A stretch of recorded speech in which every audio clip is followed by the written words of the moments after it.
Praise the lord. ಪ್ರೀತಿಯ ದೇವರ ಜನರೇ, ದೇವರ ವಾಕ್ಯವು ನಮಗೆ ಪ್ರತಿ ದಿನ ಮತ್ತು ಪ್ರತಿ ಕ್ಷಣವೂ ಕೂಡ ನಿರೀಕ್ಷೆಯಾಗಿದೆ. ಬನ್ನಿ ಹಾಗಾದರೆ ಈ ದಿನದ ಕೃಪೆಯ ವಾಗ್ದಾನವನ್ನು ಧ್ಯಾನಿಸೋಣ.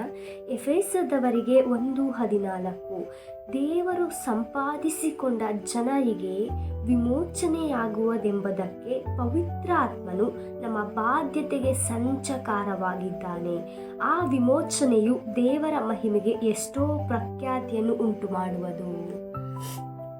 ಹಾಲೆಲೂಯ.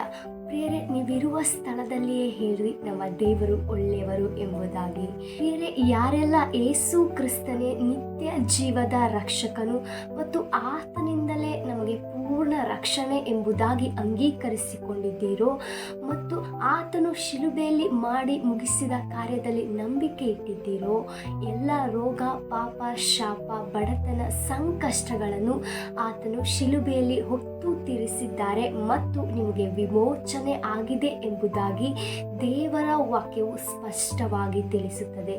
ಆದರೆ ಪ್ರಿಯರೇ, ಈ ಸತ್ಯ ಅನೇಕ ದೇವರ ಮಕ್ಕಳಿಗೆ ತಿಳಿಯದೆ ಇನ್ನೂ ಕೂಡ ರೋಗದಲ್ಲಿ, ಕಷ್ಟ ನಷ್ಟಗಳಲ್ಲಿ ಜೀವಿಸುತ್ತಿದ್ದಾರೆ. ನೀವು ಯಾವಾಗ ಯೇಸು ಕ್ರಿಸ್ತನು ಶಿಲುಬೆಯಲ್ಲಿ ನಮ್ಮ ಪಾಪ ರೋಗಗಳನ್ನು ಹೊತ್ತು ತೀರಿಸಿದ್ದಾರೆ ಎಂಬುದಾಗಿ ಬಲವಾಗಿ ನಂಬುತ್ತೀರೋ, ನೀವು ದೇವರ ಸಮಾಧಾನವನ್ನು, ಆರೋಗ್ಯವನ್ನು, ಐಶ್ವರ್ಯವನ್ನು ಅನುಭವಿಸುತ್ತೀರಾ.